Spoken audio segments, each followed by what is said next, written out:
museum's YouTube channel after this evening.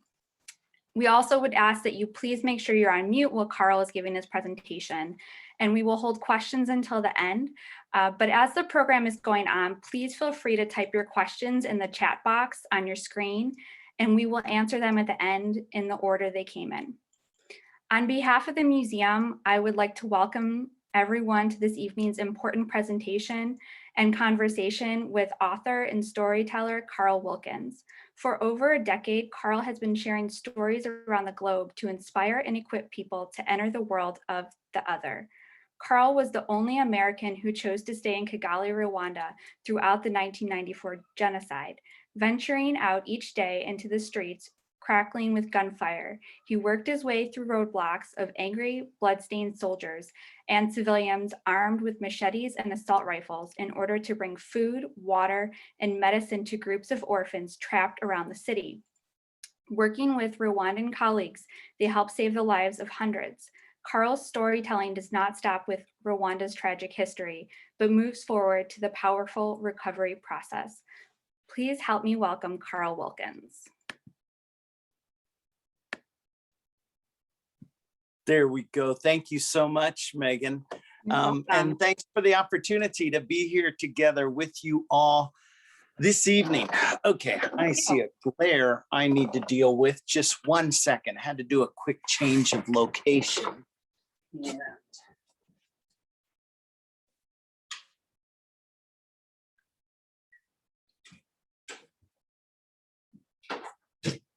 All right, that should help our screen a bit. Oh, there's still a little bit of glare from somewhere else, but I think we can live with that. Yeah, thank you. Really looking forward to, I think I need to adjust my seat and iPad up. There we go. That should work a little better. Okay.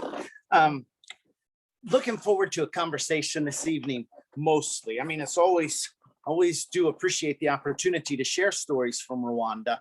But I especially appreciate the opportunity for conversation. So thanks for those of you who come, probably finished a busy day at school, and who knows what the week is going like this year with COVID. Oh my goodness, let's see, it was March 31st, 2020, when we had our first Tuesday evening COVID teacher meeting. I say COVID because we just got together, teachers who I've taken to Rwanda, got together to just discuss, how's it going? What's happening? Overnight you found out you had to teach online. And so hats off to you teachers. Thank you for sticking in there. I know some have just decided they needed to go another route. And I loved the other day talking with a teacher who just went into middle school. He left university teaching and went into middle school teaching just because of the needs there in Houston. And that was good medicine for my heart to hear his story and the way he's loving his work. So I always try to begin talking about Rwanda, not talking about genocide.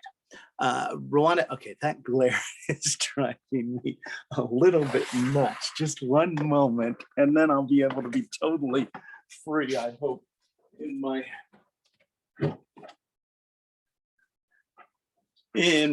thinking. I get these things, you might have gotten used to it. Okay, that definitely improved it. Able to, and I'm going to get on view in case, okay, totally get it too. With your cameras off, you may have just been zoomed out today, and you might be grabbing dinner and everything else. So I'm good. We hopefully when we get into conversation, if we get a chance to switch the camera on, that makes it a little bit easier. But love to begin talking about Rwanda with more than just genocide. Rwanda is so much more than genocide. You look at this picture and, oh man, do I miss those delicious pineapples and avocados. Seriously, no exaggeration, to buy avocados like that, and not all pit, but all seed. There's much to be thankful for.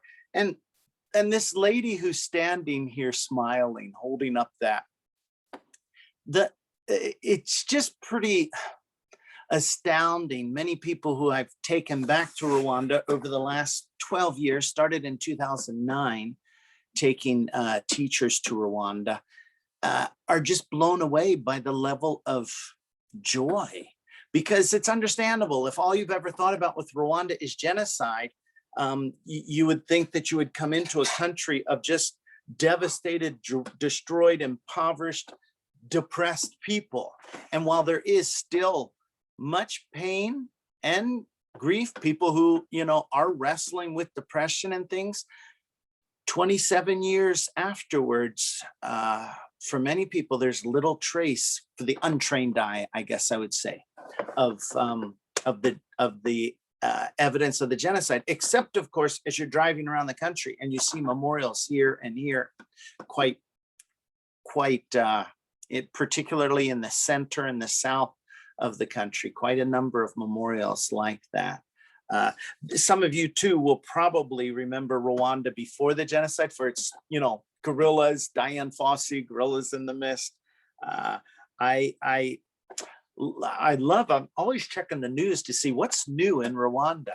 And it was a couple of years ago that they started delivering blood to clinics with drones. These remote clinics out in the hills, this land of 1,000 hills.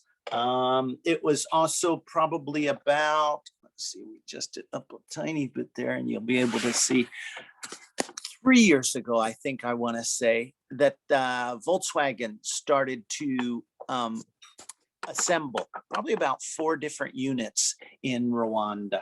And now they're importing an electric Volkswagen into Rwanda. The first cell phone factory on the continent, there in Rwanda 2 years ago, I think they started production on that. No, it was earlier because I was there. I was there in December 2019. I'll get to that in a moment. This idea too that in 14 years, they're planning to be a middle income country. I first went to Africa as a college kid in 78 to South Africa, and South Africa had set up these little countries is what they called them. The rest of the world didn't recognize it, but the Transkei went to volunteer at a school in 78 and visited Zimbabwe during that time. It was called Rhodesia. And then we worked in Zimbabwe, my wife and I, right out of college for 4 years. I was a shop teacher, auto mechanics and stuff. My point is, got kind of, 78, oh my goodness, 40 plus years ago that I first went to Africa. And in some places, it seems to have changed a little in those 40 years, not Rwanda. They are very ambitious. And this ambitious goal of even being a high income country in 2050, this is not just wild dreaming. Before COVID, they had an economic growth rate greater than 10%. So there's lots more to Rwanda than genocide. And you'll probably hear that theme a bit from me as we talk, just like people are more than the worst thing they've done.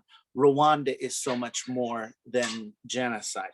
I was there I was telling you earlier, December 2019, so just about a year and 4 or 5 months ago. And it was the end of the year meetings where the president, all the cabinet ministers, the whole government comes together for 2 days to listen to the people, tell them how the country's doing. I call it a reverse State of the Union address. And it could have been a real gripe session, but everybody, whether you can see the big screens up here, they had remote locations around the country. And so people could be under a little white event tent out, on the other side of the country, speaking directly to the president. It's not that the president answered. I mean, he was sitting right here in the front. The MC would take the calls and direct them, or the comments, and direct them to the appropriate minister. For example, a lady says, we're really grateful for the early childhood development centers here, several of them in our county, but in our section of the county, we could use another one. They started almost every comment with a thank you, which I think is a huge part of why it didn't become a gripe session. It was just, sometimes it was even festive there. And if a time came when a minister didn't quite handle the question, what the president thought was to the best interest of the people, he would speak up and say, well, wait a minute, Minister of Agriculture, this farmer, he thanked us for the refrigeration unit so at the airport, because he can now send his produce to Europe, but it was broken down, he says, and he lost the shipment. Has he been compensated for that shipment? You know, as you hear people, as I was sitting there, and actually, this is kind of funny because I don't think I'd ever found myself, except I took my jacket off. And so my white shirt right there. And of course, my white head is a little bit of a giveaway too. But and I was right behind the Minister of Agriculture as this farmer was talking about, thank you, but I lost the shipment because that, you know, and the president said, has he been compensated? You know, as I sat there listening and I saw how the president was so attentive to detail and the needs of the people, it was very impressive, very moving. As at his opening speech, he said, you know, to you know, fellow country citizens, many countries can walk. We are still not at that point yet. We have to run. And it was just a very inspiring time. I could go on and on about stories like that. So if you want to explore that reverse State of the Union, actually it's called National Dialogue Council. I don't know a lot of Kinyarwanda, but I love this word, umushikirano. Every year, this year would have been, that was the 17th, 18th. This last year would have been the 18th, umushikirano. When people have a voice, and those of you who are teaching Holocaust genocide education, you understand there's a lot of factors that go into building a climate where genocide is more likely to happen. And one of those factors, and it's not always genocide, it's just violence. I mean, we've seen in America when people don't feel they have a voice, are not feeling heard, we see the violent response that often comes. So this, back to that, that's the new sports center, but back here at the convention center, that is just one of the ways that the government of Rwanda has built in regular channels for people's voice to be heard. Other channels for people's voice to be heard I could go into, so if you'd love that, I'd love to explore it further. The new sports arena, I better move on here. So in the spring of '90, we actually moved, my wife and I and our 3 kids, we moved back to Africa, back to Rwanda. She's in there. Our daughters had been born in Zimbabwe. As I mentioned, I was a shop teacher, auto mechanics, welding, all that. It was really rewarding work. I came back, got an MBA, and went back to Rwanda to do development work, partnering with the people of Rwanda, trying to make life better, focusing specifically at our first projects were building schools. Then throughout the time we were there, we were operating clinics. It was super rewarding work. We were there for 4 years, our kids playing in the neighborhood, perfectly safe, great place to raise kids. That was 4 years before this fateful night, April 6, 1994, when the president's plane is shot down, and a relatively small group of extremists will use that event to launch this horrific thing we now call the 1994 genocide against the Tutsi.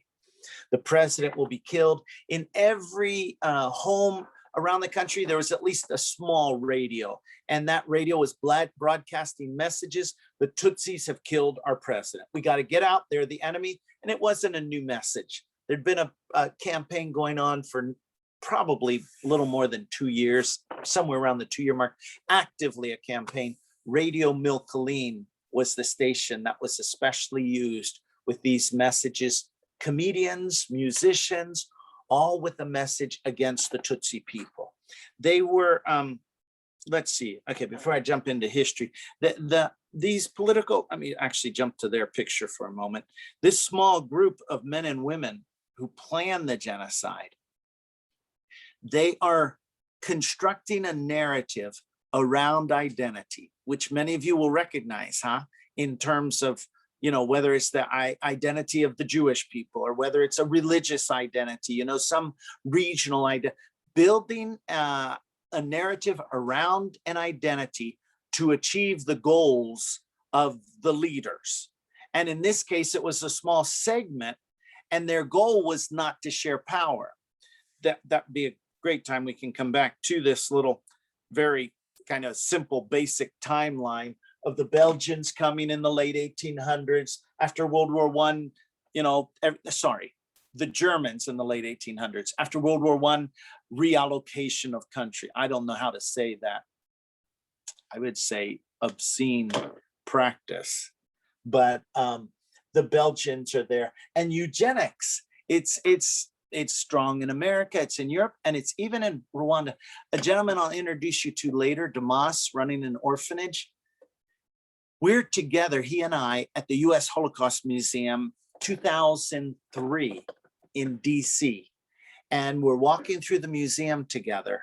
And he sees the sections there where they had calipers and they were measuring people's head or eye color, all of this, quote, scientific eugenics that's going on.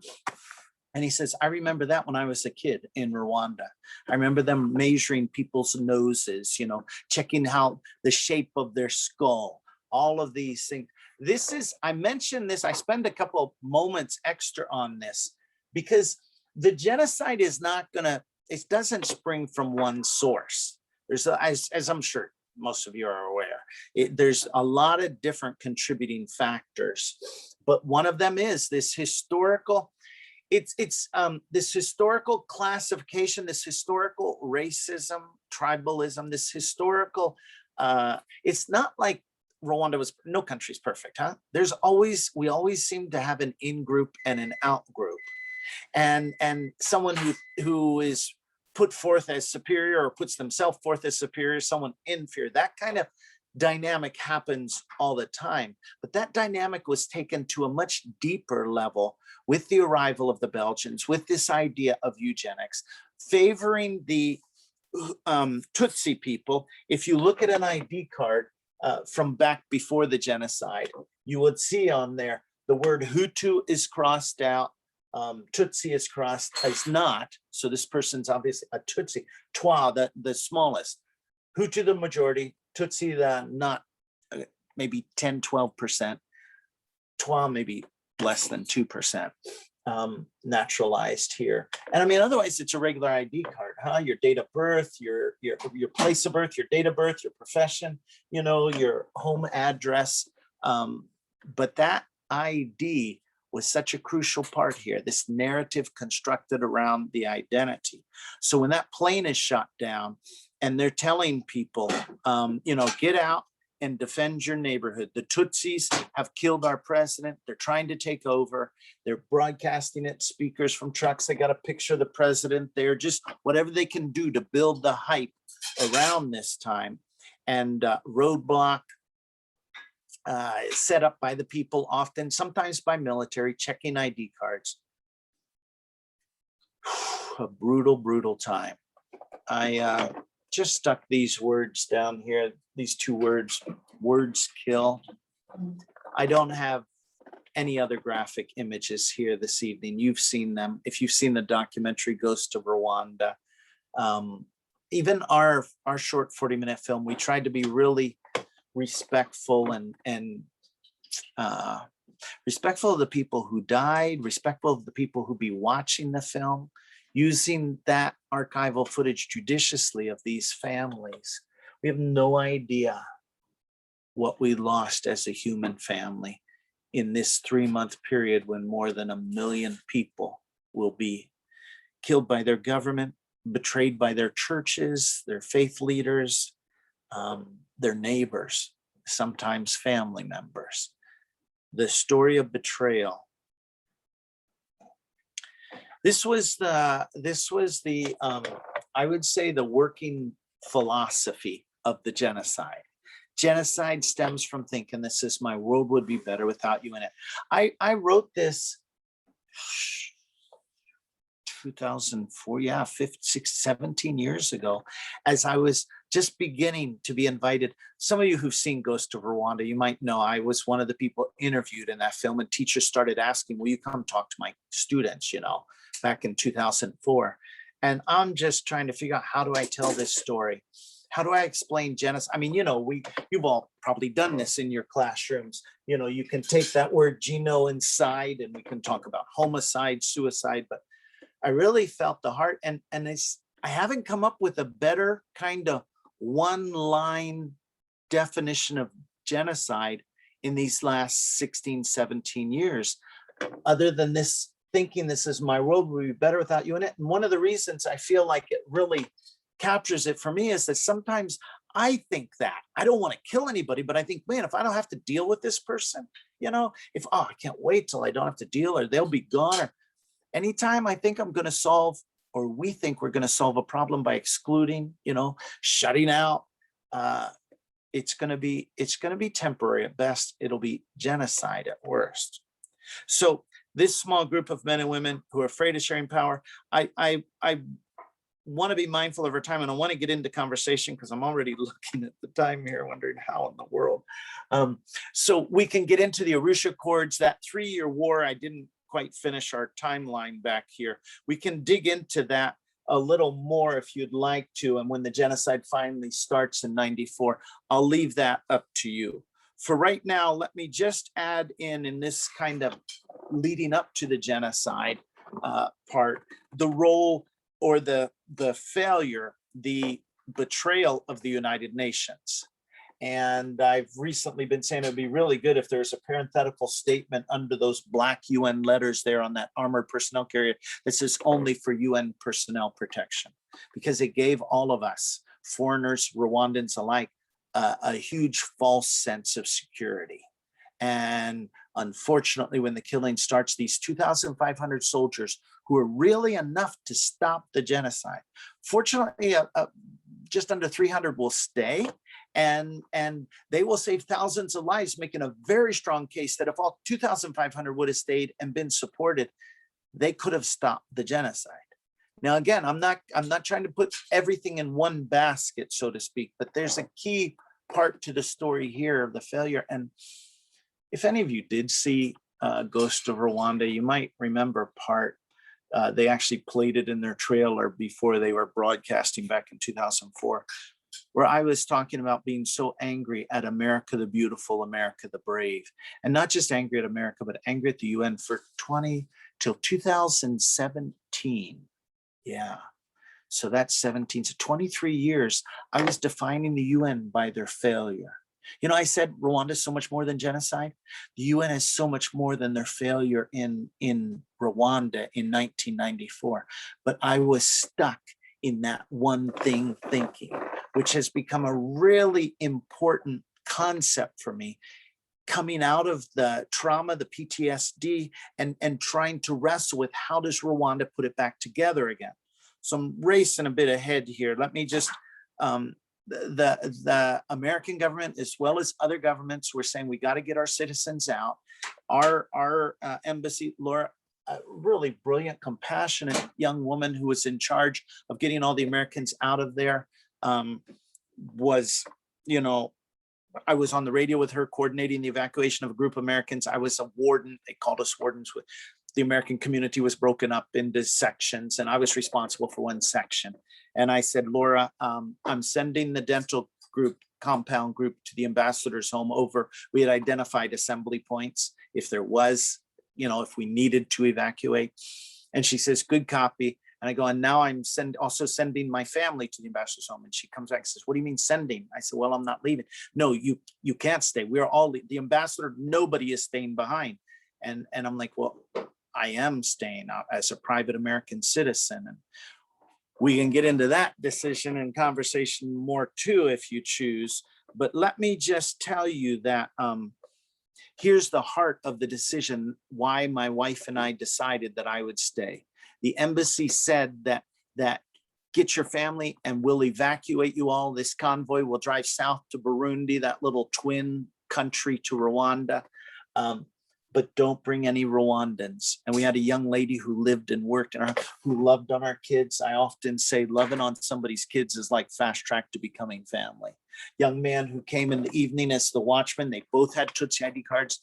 My wife and I just couldn't imagine leaving them, knowing that they would probably be killed. Also knowing that Rwandans had this huge amount of respect and privilege that they gave to foreigners, which has some pretty, I think, racial racist roots to that part of that story, but we thought maybe if we could use this privilege, we could help these two people survive. We have no idea it's going to be 1 million people. We have no idea it'll last for 3 months. Not even sure if we knew the UN was pulling out at that point. We might have, I'm not sure on that. But my wife, oh, and by the way, the young lady will survive. These are years later, her sons, her husband, young man survived as well. Teresa takes our kids to safety. I stay behind, and for basically the next 3 months, I'm working. I had the young man and young lady in my home, but also a couple, a pastor and his wife, a more recent picture, who had Hutu ID cards. They were not marked to be killed. They could have gone to a quieter part of the country, but they chose to stay with me when I invited them and told them I'm staying, you know, I'm not leaving. And so she would go down to the gate often to turn back the ones who were there to kill the people in her house. She'd talk to them like they were her own kids, de-escalate the situation. He's this deep well of wisdom, counsel. He said to me, Carl, if you're going to do anything outside the house, you're going to have to build a relationship with the people in power. That's the only way you'll be able to do anything outside of the house.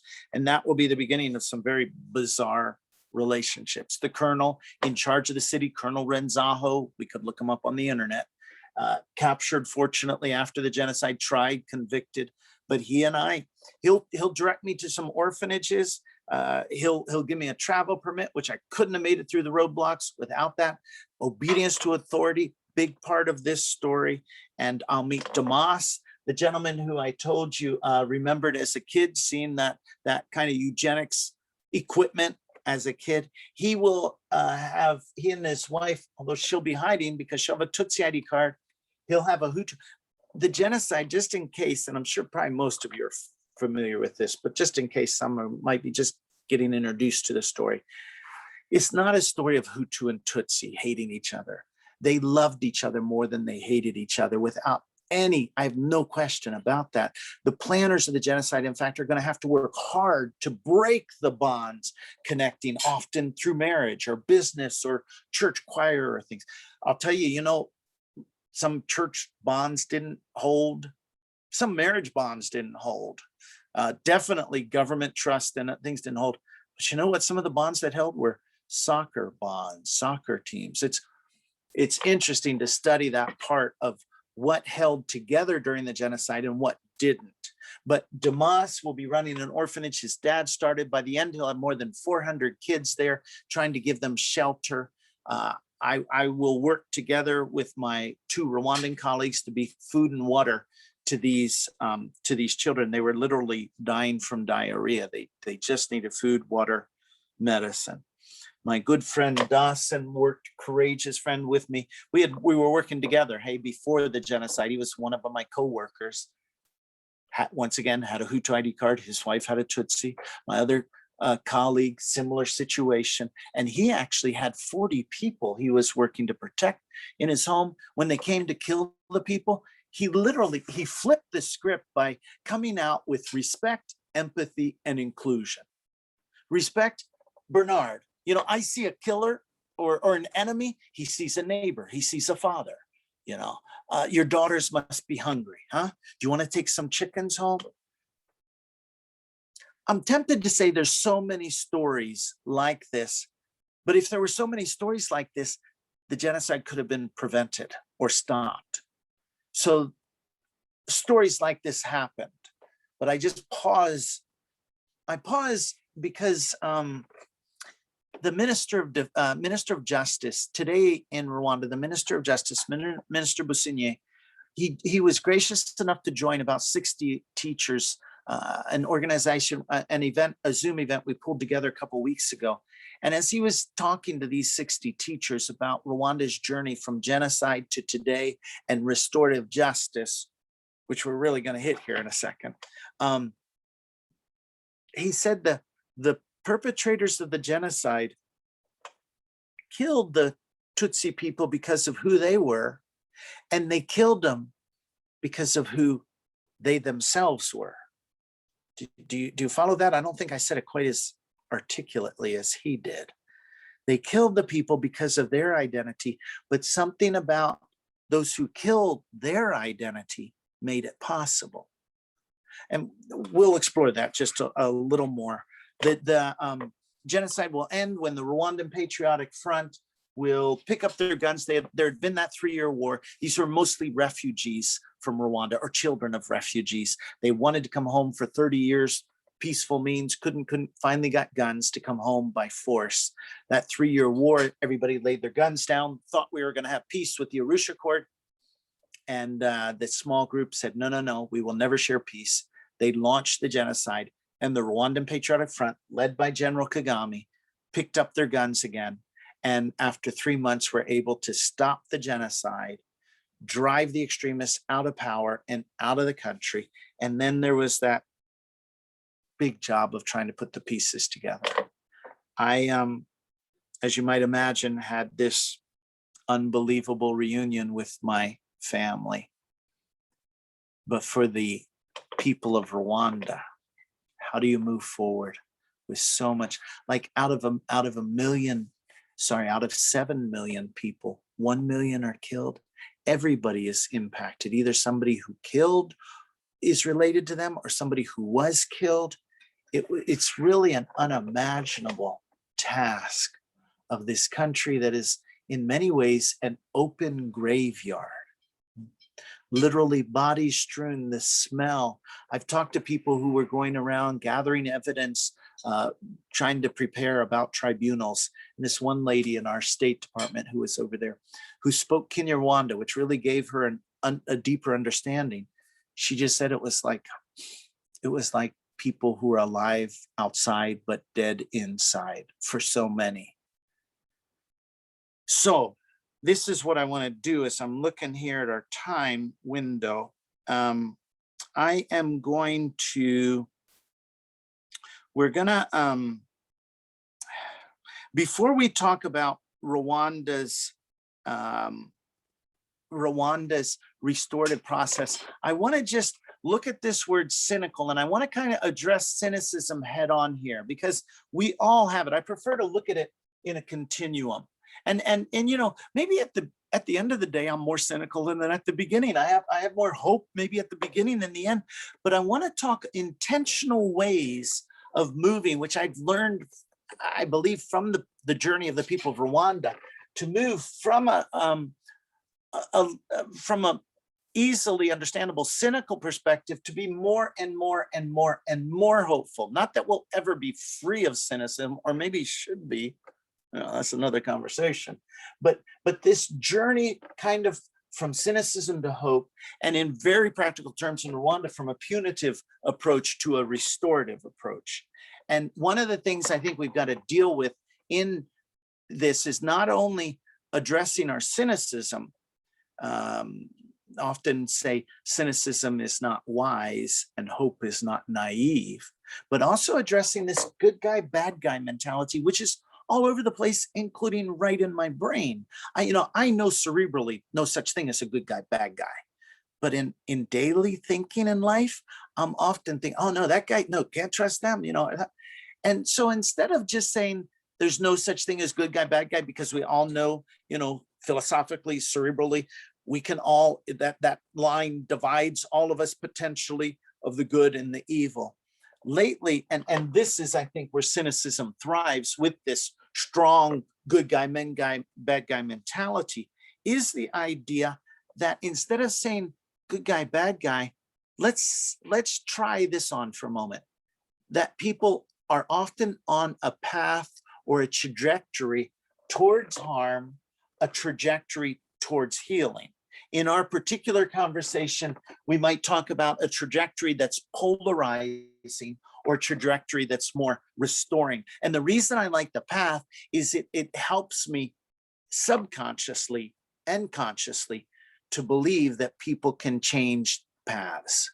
People maybe, and I think we all know people. We have students who are like, oh my goodness, they're on such a destructive path. And then we see them change paths, and oh my God, that's why we're teaching, you know, that idea of, instead of good guy, bad guy, thinking of it in terms of trajectories or paths. And that fits really well with Brian Stevenson, who founded the Equal Justice Initiative. This quote that I love: I believe that each person is more than the worst thing they've ever done. And if you haven't checked out Brian Stevenson's work, oh my goodness, I'm sure many of you probably have, but his work first with prisoners on death row, wrongfully accused, and then the Legacy Museum. Brian, okay, I almost went off there, but I'll pause. One little snapshot. Brian talks about how we didn't deal with our genocide of Native Americans. And when we don't bring out the truth and we don't and understand the harm, which is really crucial to restorative practices, understanding the harm before you can ever devise a plan to repair. That set us up, he says, or contributed, perhaps, I don't want to put words in his mouth, to 250 years of slavery. And then understanding the harm of slavery, and each of us, our individual stories, our institution stories, to have a repair plan. I've just learned and continue to learn a lot from Brian. I am going to have to skip over this one story just because I want to get to your questions and we can come back here. But this story just talks about guys who one day were going to kill us, a group of, I just arrived at the orphanage with water, and I end up asking the prime minister to stop the massacre, which is a crazy, kind of unexpected, very illogical story. But I go back to get the orphans' things after they got moved from that horribly violent location. And the same guys who were going to kill us, I give them a letter of that I have authorizing me to collect the orphans' things, to take them through all the roadblocks to get to the church where they're now located. And these same guys who were going to kill us start volunteering and working. Talk about a change of path, maybe just for a couple of hours. But this idea of moving on this continuum, hold on to that for just a moment. We're working, right? I say we, World Health Summation, little nonprofit I have, and a group of teachers and others, I'm just piloting these ideas. We're working on a hope-based process for addressing injustice, polarization, division. It's all very, very interrelated here. Often we go and try to engage the other, and we end up with a bloody, hopefully metaphorical bloody nose. We're like, oh, they're impossible, without taking any time to prepare ourselves, to reframe the other, and to then engage. And that's the framework that I'd like to share Rwanda's restorative journey with you this evening. This idea of preparing ourselves, reframing the other, and then engaging the other.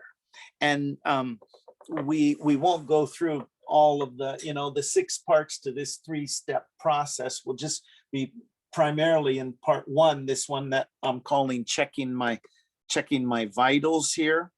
And this journey from cynicism to hope.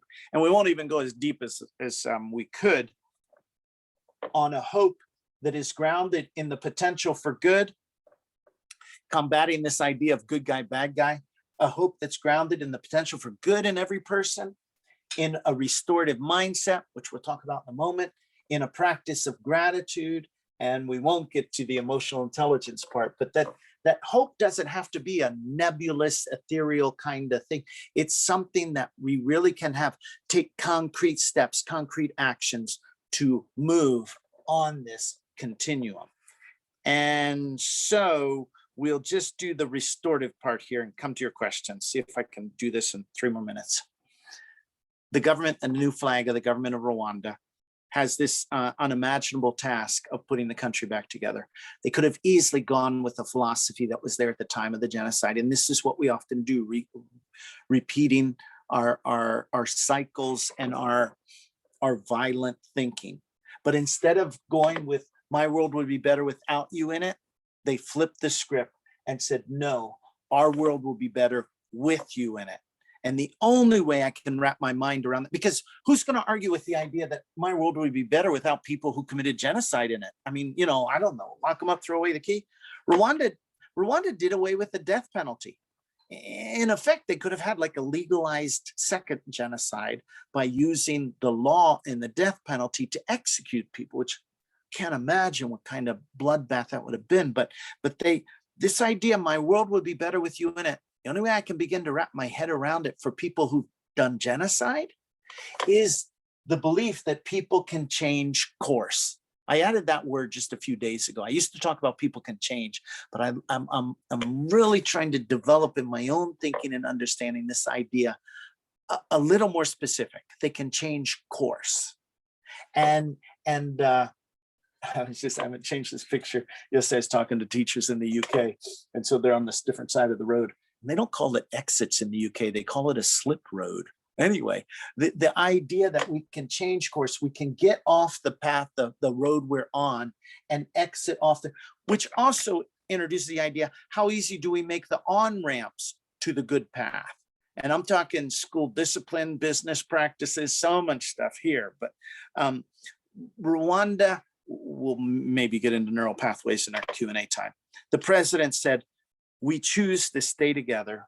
We chose to stay together. We chose to be accountable to ourselves, and we chose to think big. And that one example of thinking big is their new constitution says 30% of all the decision-making bodies have to be women, minimum 30%. We've had gender, we've been way behind for too long. That's a big thinking thing. I think we're still maybe around 20 or just over 20% in DC. Other way they had to think big was, what do we do with all these prisoners?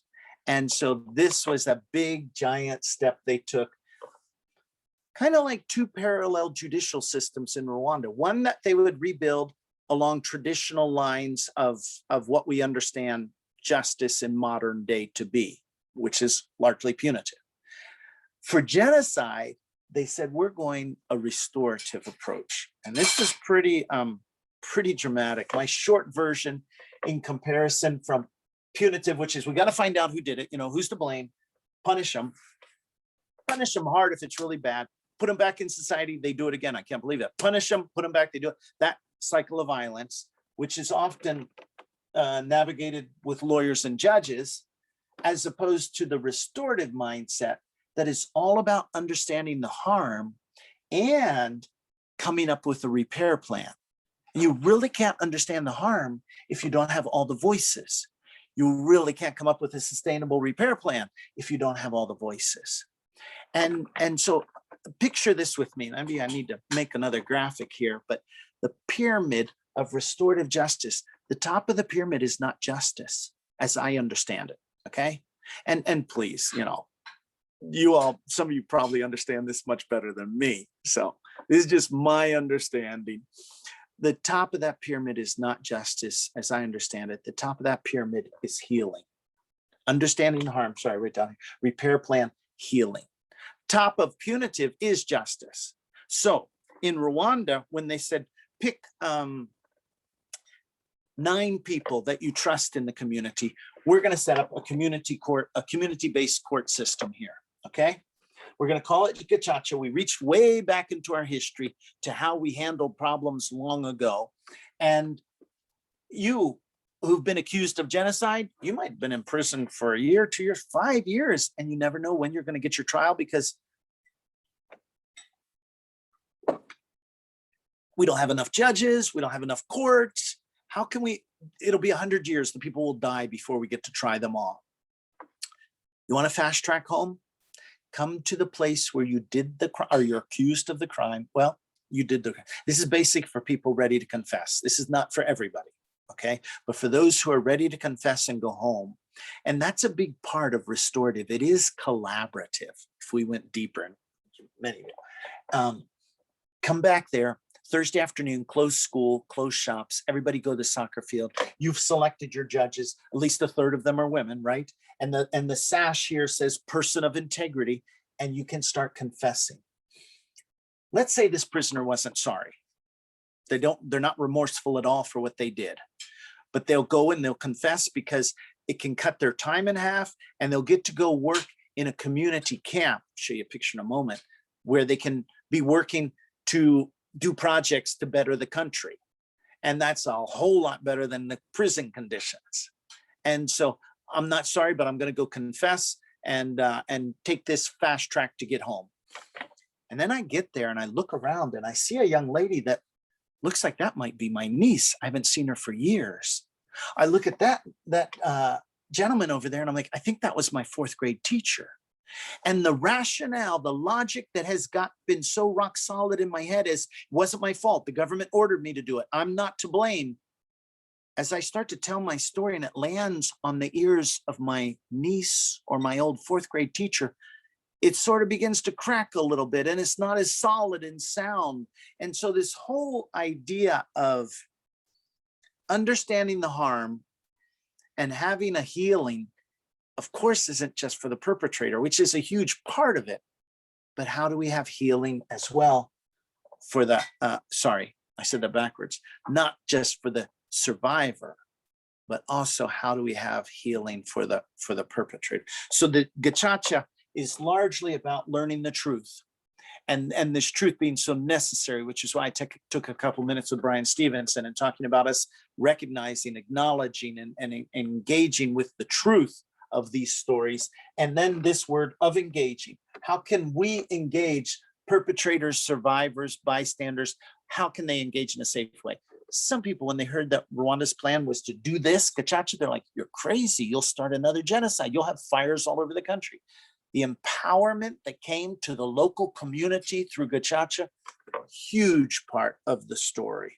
Then they would move out into the Tiege camps where they could be part. And this is not, okay, they had perpetrators at a top level, a mid-level, and the ordinary masses. This is primarily for the masses and mid-level. Top level, we're still going to be in prison and stuff. But I'm here with some high school kids in 2015. You could never tell by the smiles on their face that they're talking to these 200 men and women who were part of the genocide, whether they physically actively killed, raped, burned homes, or gave away the hiding place of people. But what's happening at the Tiege camp, you're not paying back for killing because you can't. What's happening is you're getting an opportunity to reinvent yourself, to be more than the one worst thing that you've ever done. Reinvent yourself in your own mind, reinvent yourself in the mind of the community all around. There's no fence, the guards don't have guns. Collaborative. On the weekend, they may go to a local church there. I don't know, I'm guessing some of them probably even join the local choir. So this opportunity to reinvent yourself and reintegrate with the community, big part of their repair plan, huh? Understand the harm, repair the harm, all the voices, not only in understanding the harm, but in the repair plan. Okay, ton more things, but I'm taking it by faith that you are there. Megan? I'm going to start my video. Well, thank you. Hello. And if other people would like to, you to have your video on the whole time, I could have. Anyway, it's good to see you, Megan. Good. I didn't want to be a distraction, so I turned it off. Yeah, if any of you have questions, would love to just take whatever time here, 10 minutes, 20 minutes, whatever you'd like to do with some questions or comments on this story. Some of you I know are already teaching it, maybe for years, some maybe not. Maybe some of you have been to Rwanda. So anybody who, thanks for coming on, Laura. Nice to meet you. You know you're going to be in trouble when you come on, Hashim. I'm really glad that you're with us this evening. And I'm not going to really try to put you on the spot, but any of you, somebody want to break the ice and get us rolling here? And I'd love to know what your day job is, if you're a teacher or who you're teaching, just before your comment or question. So welcome, Maureen and Timothy. Thanks. Tim, we've met, I feel like, haven't we? Anyway, sorry, go ahead. Who's going to lead us off here? Please, am I pronouncing it right? Hashim? Nice to meet you. Please go ahead and unmute yourself and what's your day job? Good evening. Hello, everyone. Some of the folks here, Mr. Hensley, Miss Ferenzi, I'm familiar with them as a frequent flyer here at the Virginia Holocaust Museum. Oh, nice. I had a chance to meet you a couple of years ago as MTF and just been fascinated by your story. My day job, I'm a history teacher at Albemarle High School. It is. Well, nice to see you again. The sun has gone down, so I'm breaking the fast. It's Ramadan, so I'm about to eat. So my question is this. The restorative piece is the thing that my students are having a hard time grappling with. Sure. And even in admittance, I have a hard time grappling with the understanding of that restorative piece. And so my question is, how did they do it? Yeah. Right? How is that something that is part of the other side of teaching that genocide, right? Because Yeah. I'm wrapped up my unit already, Okay. and that is not something that I'm hearing during the Nuremberg trials, right? Right. But Rwanda is fascinating in and of itself because that's the other side of it. So I guess my question again, how was that the thing that they settled upon? I appreciate that. And your candor there, I am right with you with struggling. I'm going to pull up here a picture of a couple of people I met in 2019. We were there with a group of teachers again out at a community center building. And these people were gracious enough to come together and share their stories, some survivors, some perpetrators. And among that group was Maria, a survivor with her daughter. She and her son, her husband had said, maybe if we split up, you take the boys, I'll take our daughter, we might have a chance of surviving. Maybe people won't be as hesitant to hide a small group or feed a small group. It worked for her and her daughter, not for her husband and sons. And she would introduce Filbert as this amazing friend of the family, every planting, every harvest. And I could say planting, harvest about 10, 15 times, because this is a journey of years, which is really, really important to understand. And the reason I say it's a journey of years, I mean, she says he does things for me like my sons would have done. And you know what my first response was? Well, he was in the gang who killed her sons. And so I'm like, if he wouldn't have killed her sons, they'd be here to do that. See, I'm still stuck in 94. Maria, initially, she told us, no, I didn't want anything to do with him. We were working on a project in our community to build homes for one another. And I tried to avoid him when I was going to the water point and everything like that. But you know what a turning point was for me, she says? When he told me where my husband and sons were buried. And man, I think it's really hard for most of us to appreciate what that is. Some of us might have some experiences that come a little close, but to not know so much of the story, how do you grieve what you don't know? And the what ifs that go on in your mind, how do you process those what ifs when you don't know?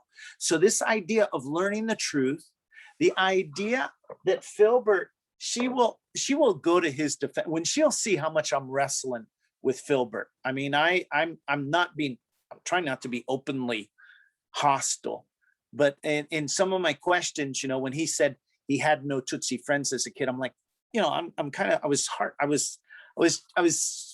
kind of asking some very direct questions to him, and it's a much longer story, but she'll say, he kept coming back again and again, apologizing. And again, you know what my first response was? Listen, one is enough, now just go away. Well, in Rwanda, you can't just go away. This little country, this is your home, this is your property, and the country has, as a country, made a decision, we are going to stay together. So you just can't go away. So what do? We've got to have safety, and then that safety could provide us with a habitat where we might be able to reframe the other. And so you have this process of years of Filbert coming and helping with the planting and the harvesting and her cow and all of these things. And over time, and this isn't something that I would say is recommended for everybody. I think that forgiveness at its most basic level is getting free of anger and bitterness, okay? And I think that's a universal invitation, because anger and bitterness is a toxin that can destroy us, our relationships, and everything else. But the idea of then reconciling, that I don't believe is necessarily universal. But in this case, it was. So when you say, how did they do it? Part of how they did it was the government providing a secure habitat, so safety and security, and then opportunities for shared experiences. And I don't know if your school does any kind of community service day. High school I used to work at, we go out and help the community 4 times a year. And man, when kids and teachers were in a different environment, whether they're raking leaves or whatever they are doing, you saw each other differently. This opportunity to reframe this statement that I gave earlier about one thing thinking. This is kind of in step 2 of this process where we reframe the other. And we have to challenge one thing thinking, defining people by the thing that bothers us the most. That's how we define them, by that one thing. You see a MAGA hat and you're like, I don't need to know anything else. You know, a Black Lives Matter sign in the yard, that's all I need to know. You know, I know everything. That one thing thinking. And when we do look at the neural side of this idea, how we fire pathways, and the more we fire certain pathways, the more likely they'll fire in all kinds of situations and circumstances. And I work on building pathways of gratitude, starting with food. And I find myself going across the bridge where I just paid $15 going to New York, and I'm 15 bucks. And then a pathway fires in my brain. Did you thank the toll taker? Never would have thought to think that if I didn't already have pathways of gratitude for something easy like food.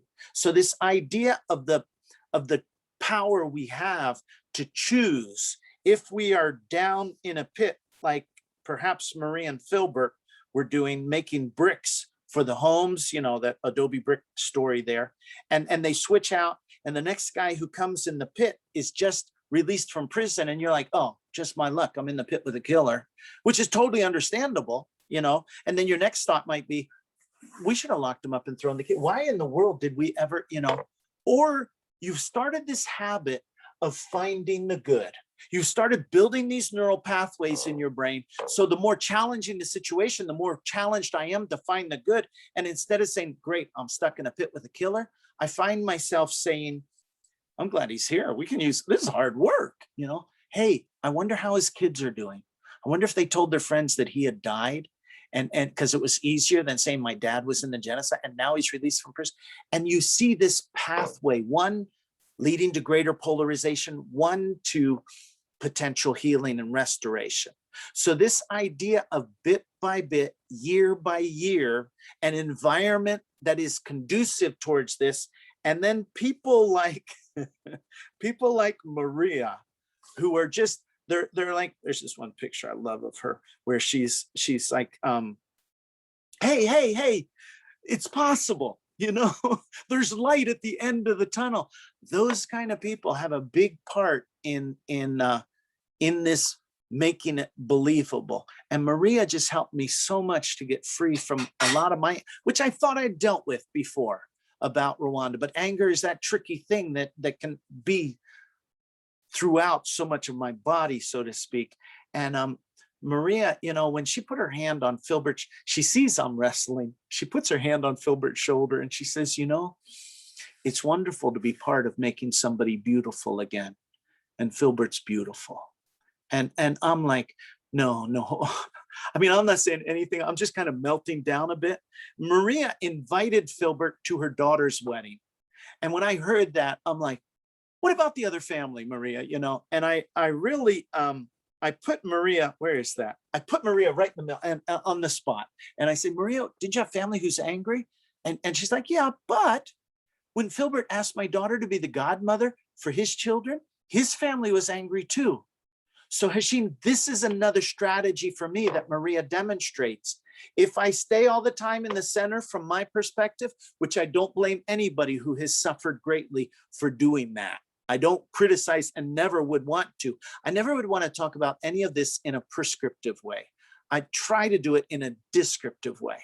But Maria wouldn't stay in the center when I put her there. And she stepped out and she put Filbert in the center. And she says, but his family also is angry. And I think that is one of the keys that Maria is demonstrating to us, is our ability to step out of the center. And we need empathy. We need support. I don't expect somebody freshly wounded to get out of the center, you know, and actually, I don't expect anybody to get out of the center except myself.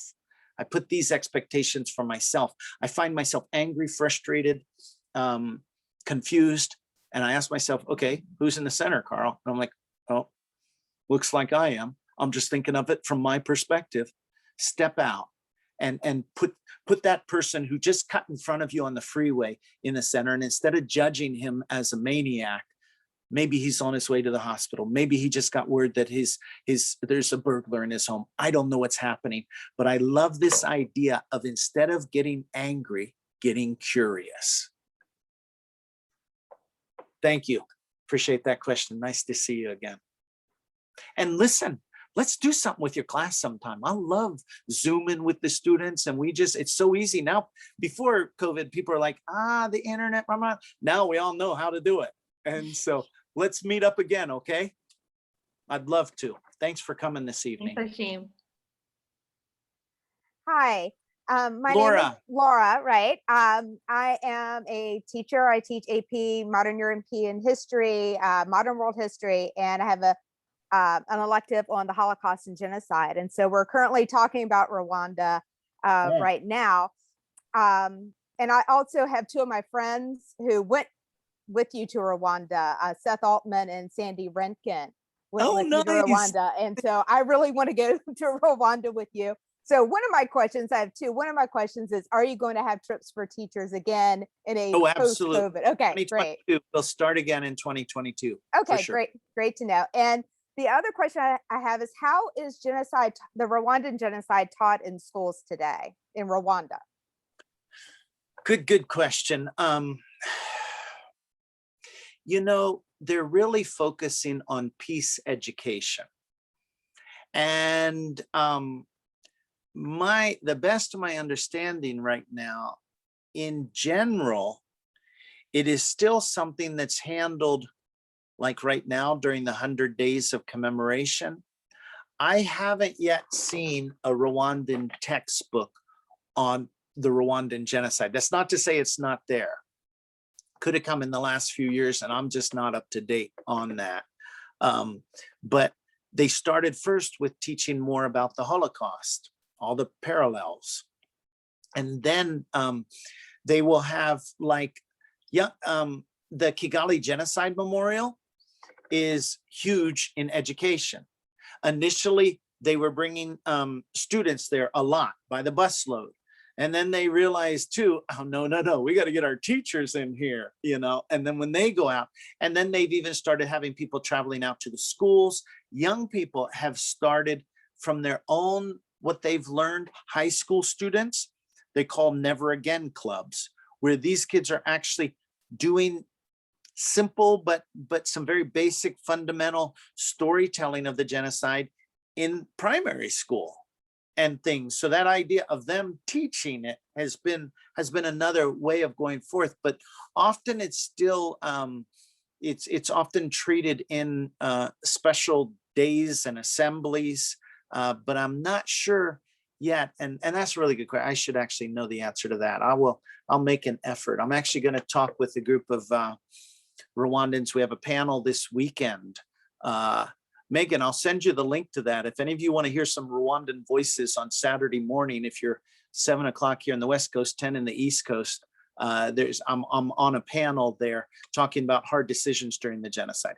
They are reviewing the book. So our book, I'm not leaving. So I'm not trying to do a book promotional thing, but I'm excited that we have a panel with more people on it. And one of them has been involved in the education. So I'll try to remember to ask that question myself this weekend. Thanks for asking. I know you appreciate the massive challenge of having relatives, family members in prison or in the mass graves. A really difficult journey to navigate. Thanks for the question, Laura. Does anyone else have any questions for Carl? No other questions? All right, Carl. Or a comment, if something kind of struck you a little differently, I like to think that I try to know what I'm saying, but I'm always curious to know what people hear.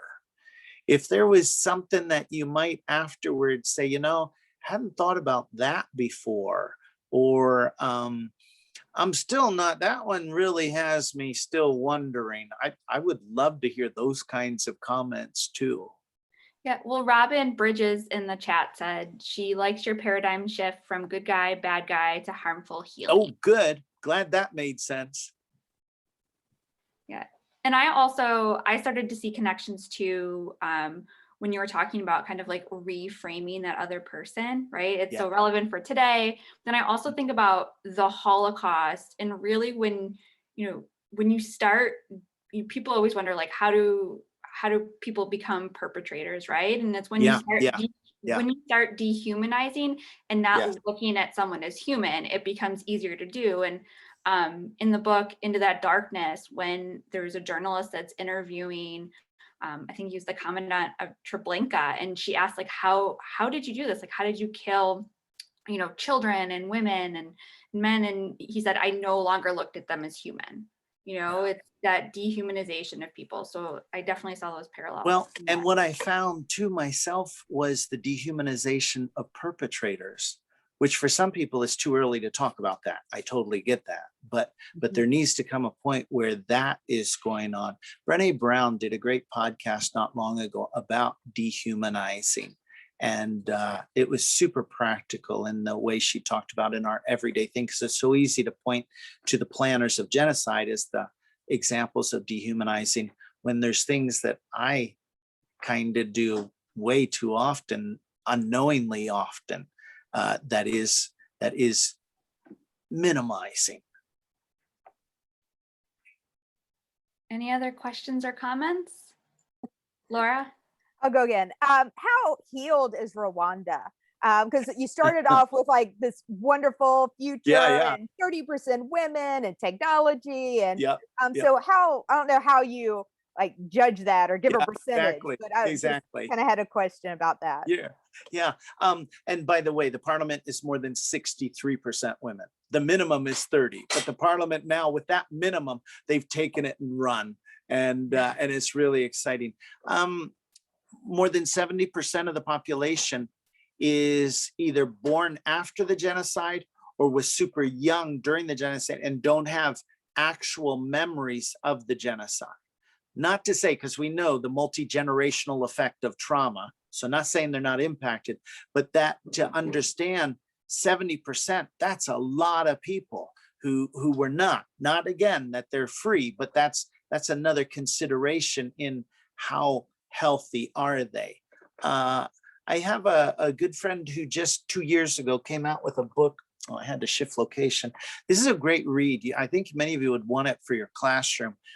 It's called Untamed, and her name is Celine Uwineza, 10 years old at the time of the genocide. And she, the book, half of the book is about Untamed. Celine Uwineza is about her survival during the genocide as a 10-year-old. The other half is about healing. And it is a super, and not just healing. I mean, she doesn't just, give you general statements. That's what the cover looks like, okay? It's called Untamed. Got her actually on the front with the backpack. And Untamed, Beyond Freedom, Celine Uwineza. And she gets really open and candid about spending time at the mental hospital. And a lot of people are like, why would you tell anyone? And the same in America. We would be reticent to admit something like that because of the stigma.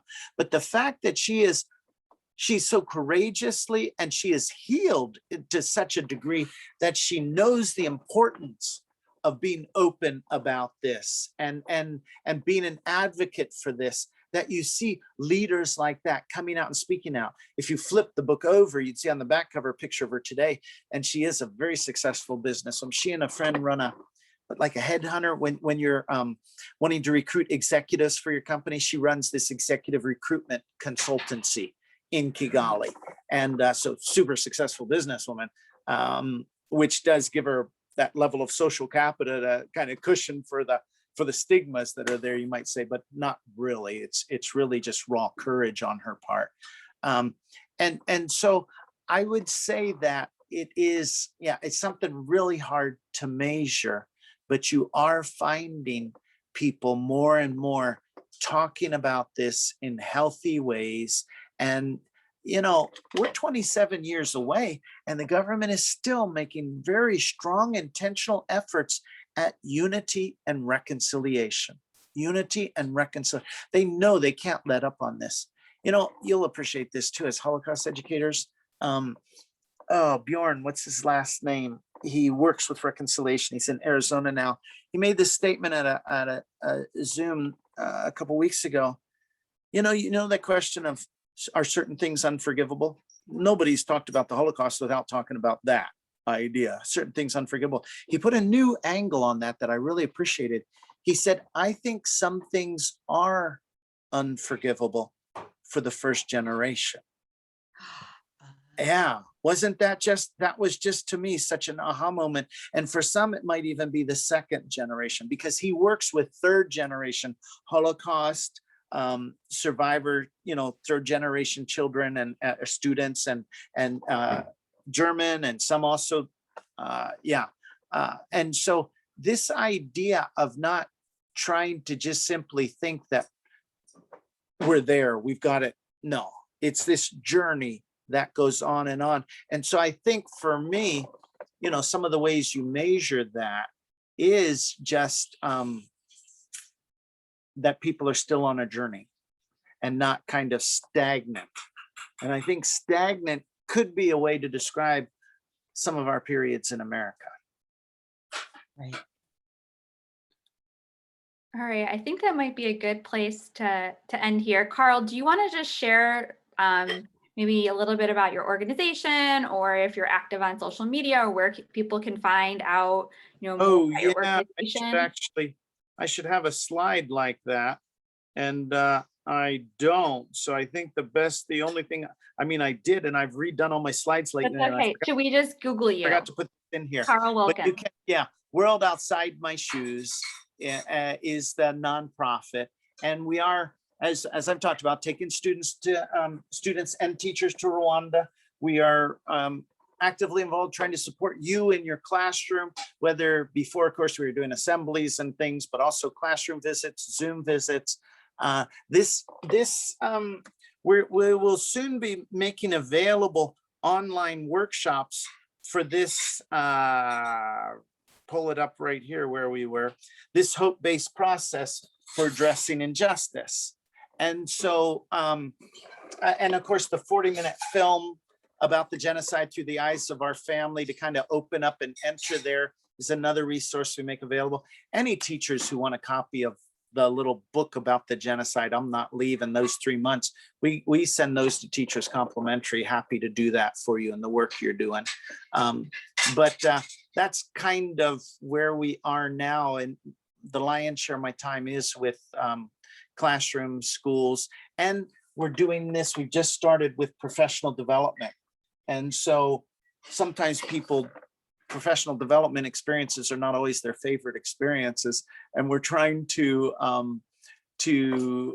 have a really meaningful time, PD, with you, whether it is your department or whether it's your school, working through this, because woven all through here are stories from Rwanda, primarily from the restorative journey of Rwanda. All right. Well, thank you so much. And no, thank you. Yeah, no, thank you so much. This was a great conversation. And I have everyone's emails, so I can share the video on YouTube that's available for them to watch. I'm Not Leaving. And then any information, Carl, like the panel this weekend that you would like us to send out, please forward that and I can do that. Okay, I'll try to remember to do that right now so I don't forget.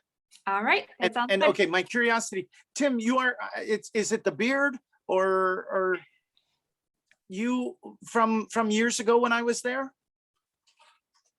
Oh man, I'm not hearing you. Your microphone, dagnabbit, you're not even muted. It doesn't say muted, but I'm not hearing. But that's what I thought. I don't real good remembering names, and now I'm just was trying to get the face. But you are the Tim, right? I see the head nod. It's good to see you again. We'll have to catch. Tim. He is still there. We'll have to catch up. Thanks for joining, Tim. Good to see you. And the rest of you, thanks so much for coming in. Megan, behind the scenes, Jewel, like I said, names, Paige. Behind the scenes page, thank you. Thanks, and I hope we do cross paths again soon. Yes. Take care, Paige. Thank you, everyone. Thanks so much. All right. Have a good We'll night. see you now. Thank you. Bye. Thanks. Bye-bye. Bye.